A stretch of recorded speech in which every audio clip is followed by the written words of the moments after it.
Wide receivers, obviously, there are a plethora of great options, as we have got, I think, 5 of the top 9 wide receivers in the country here in border states and into Ohio, in Jameer Brown and Monshun Sales and Dakota Guerrant up in Michigan, Monshun's in Indiana.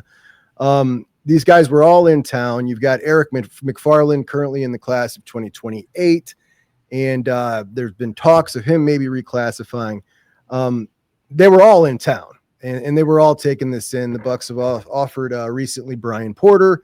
That is Quincy Porter's little brother. He's a class of 2027 out of Bergen Catholic. Maybe an interesting prospect to take a look at. Not a super highly rated guy like Quincy, but I could definitely see him in the class. Quincy was a late riser. Yeah, it was a riser for sure.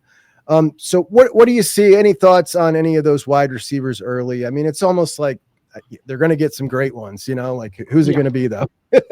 Yeah. Like, look, I think Dakota Guerrant is just a pure Michigan Ohio State battle. No pun intended there, but okay.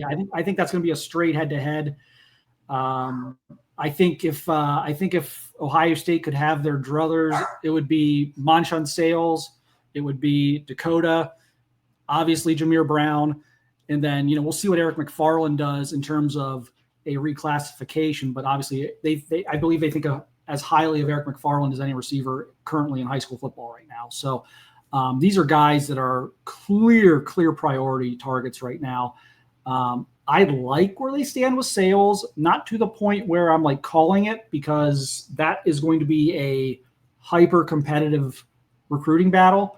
But they got a lot of things working for them there. Obviously, like the receiver room, like getting into, being able to come in on the heels of that great class with like Jeremiah and those guys, and kind of having a bit of an open depth chart, kind of beyond this current group we have seen here in Columbus, and being able to step in and maybe get some early minutes, the development of Brian Hartline, but the geography is going to help too.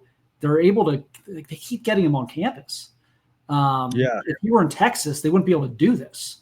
But right. In Indianapolis, it's less than 3 hours from door to door. So like this is helping them tremendously. The Dakota Guerrant thing's interesting because I think he loves Ohio State, but he's also like a Michigan guy, and it's like, right. What do I do here? Like, what does Michigan look like this year? Probably is going to help determine things. Like, how much would he actually play with Bryce Underwood? Probably not a ton, but that's going to be something maybe that gets factored in there as well.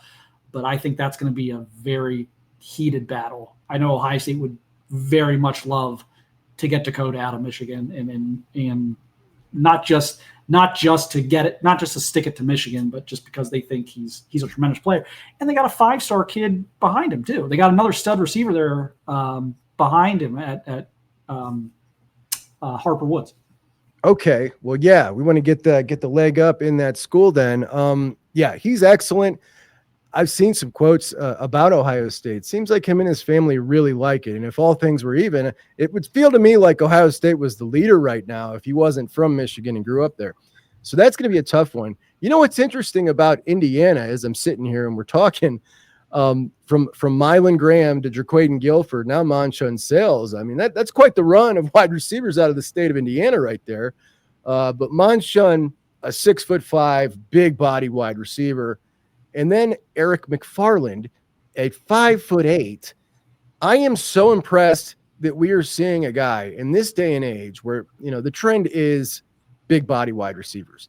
And we're seeing a guy 5'8" be so dominant that he's at the top of the rankings. And I asked you before the show, your opinion on him. You've seen him in person. You feel the same way. He's that dominant. And that's just wild to me. Yeah, so just everyone's got their own kind of personal preferences, personal biases when they look at players and evaluate players. I'm always going to want the 6'2", 6'3" receiver. That's like, since I was like in high school, like I was like, I always wanted Ohio State or whoever, the Eagles or whoever, to get the 6'2", 6'3" receivers. I've always been enamored with the bigger guys. But there is something ridiculously special about Eric McFarland, even at 5'8". He was the best receiver they brought in for camp in the summer, regardless of class. Explosive, like doesn't even begin. Like he is like Zion Branch on steroids, or I'm sorry, Zach Branch. Sorry, wrong Branch. He is like Zach Branch. Right. Just like everything Zach Branch can do, from that change of direction to the explosiveness, but on like a different gear. It's terrifying. And he can line up. I saw him line up outside against bigger corners and no problems. Just very unique, because he fits the profile of a guy I'd usually be like, well, how's Ohio State going to use him? Or, because that was kind of like that. Or other guy like Wan'Dale Robinson in the past when they were really in on that one. I'm like, is that going to fit? And, we know Mookie Cooper didn't work. Like, and I just, I've always been a little bit uneasy about those types of players, body type wise. But I am not the least bit. I have zero questions about Eric McFarland. I think he's fantastic. That is so impressive to me. I mean, it really is, especially in this era. Now he's down at IMG, and we're gonna see him against top-notch competition, and apparently he's still gonna shine against that, which will be really